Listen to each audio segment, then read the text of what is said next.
इसको समझना थोड़ा कि गुरुजी बार बार बोलते हैं कि मंदिर में जाकर जल चढ़ाओ, मंदिर में जाकर पूजन करो, मंदिर में जाकर पशुपति व्रत करो, मंदिर में जाकर आराधना करो, मंदिर में जाकर भगवान शंकर को बेलपत्र चढ़ाकर खाओ, मंदिर में जाकर दुर्वा चढ़ाकर खाओ, मंदिर में जाकर भगवान को जल समर्पित करो। गुरुजी ये क्यों नहीं कहते कि घर में शंकर जी का शिवलिंग है तो उसकी आराधना कर लो, घर में जो शिवलिंग विराजमान है उसका पूजन कर लो, उस पर चढ़ी हुई बेलपत्र खा लो। मंदिर का ही वर्णन क्यों?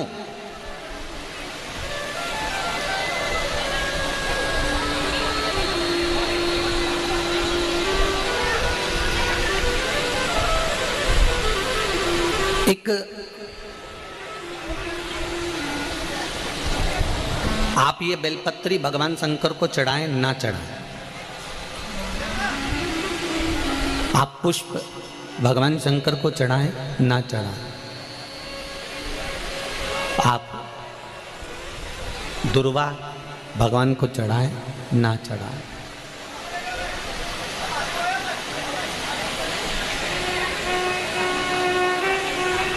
मंदिर में जो शिवलिंग होता है, मंदिर के अंदर जो शंकर भगवान का शिवलिंग होता है वो स्थिर होता है,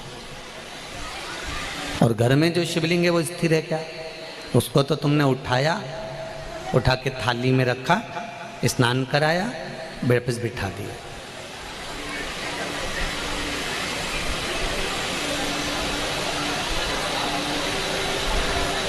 मंदिर में जो शिवलिंग रखा गया है वो स्थापित है, वो स्थिर है। स्थापित शिवलिंग की एक महत्वता सबसे ज़्यादा होती है कि उस पर अगर बेलपत्री चढ़े तो ठीक, फूल चढ़े तो ठीक, सामग्री चढ़े तो ठीक, जल चढ़े तो ठीक। उसकी सबसे बड़ी महत्वता होती है कि जितने लोग उसका दर्शन करते हैं उनकी दृष्टि ही जब भगवान पर चढ़ जाती है तो वो शिवलिंग सिद्ध होता चले जाता है और उसका फल हमें अधिक मिलता है।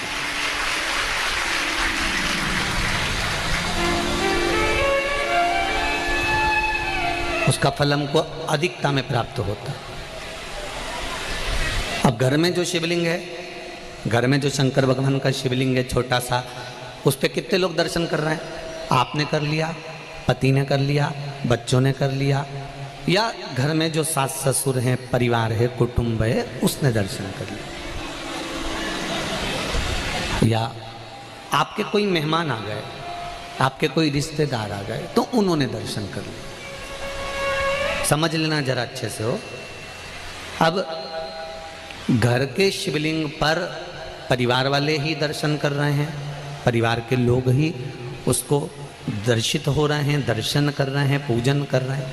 पर मंदिर का जो शिवलिंग होता है, कोई ज़रूरी नहीं है कि सब जाकर बेलपत्र चढ़ाएंगे, सब जाकर फूल चढ़ाएंगे, सब जाकर चावल चढ़ाएंगे, या एक लोटा जल सब जाकर चढ़ाएंगे। अगर मंदिर का दरवाज़ा खुला हुआ है और मंदिर के बाहर से भी कोई निकल कर जा रहा है, मंदिर उसको मालूम है कि यहाँ मंदिर है, और उसकी ये मुख, उसका ये चेहरा मंदिर की ओर भी मुड़ गया। भले गाड़ी चढ़ा रहा था, गाड़ी चलते हुए जा रही थी, भले उसको शिवलिंग दिखा ना दिखा, और उसका चेहरा मंदिर की ओर मुड़ा तो उसकी दृष्टि का प्रसाद भगवान को चढ़ चुका था, भगवान उसको स्वीकार कर चुका।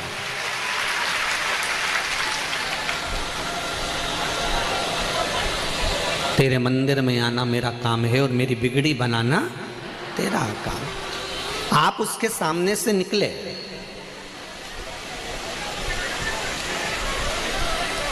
आप उसकी चौखट पे से निकले और उसके सामने उसकी चौखट से जब आप निकले तो मात्र आपका मुख घूमा और उसने आपकी भक्ति को स्वीकार कर लिया। अब एक बात हमने पहले कही थी, आप लोगों को ध्यान में है कि नहीं है? वैसे तो मुझे उम्मीद है कि छत्तीसगढ़ के लोग इतनी जल्दी भूलने वालों में से नहीं है, ठीक है?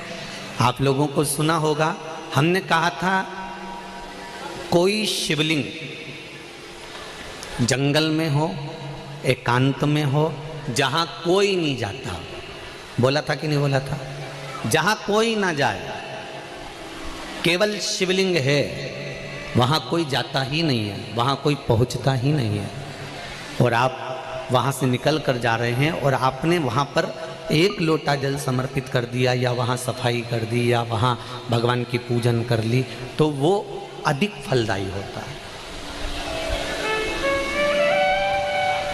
उसका कारण क्या है? लिंग पुराण कहती है,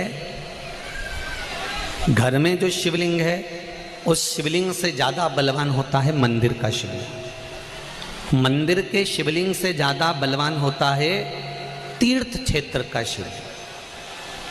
तीर्थ क्षेत्र के शिवलिंग से ज्यादा बलवान होता है किसी नदी, सरोवर, तालाब, कुंड के पास का शिवलिंग।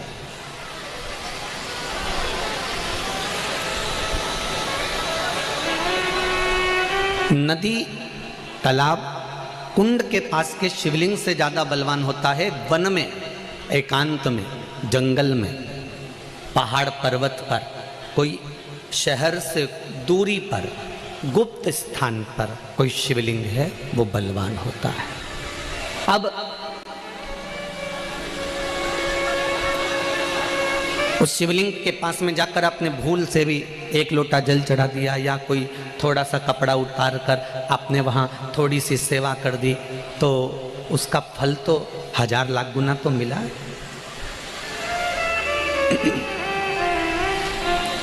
महाभारत की एक कथा है,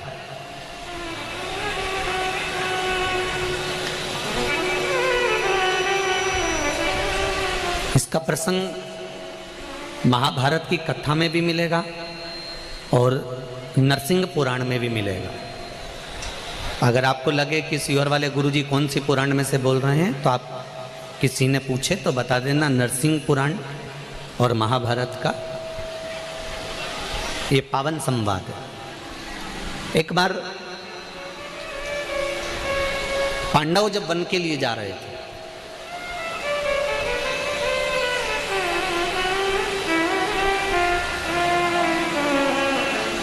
और पांडव जब वन के लिए जा रहे हैं, पांडव वन की ओर प्रवेश कर रहे हैं, कुछ दिन पांडवों को वन में घूमते घूमते निकल गए।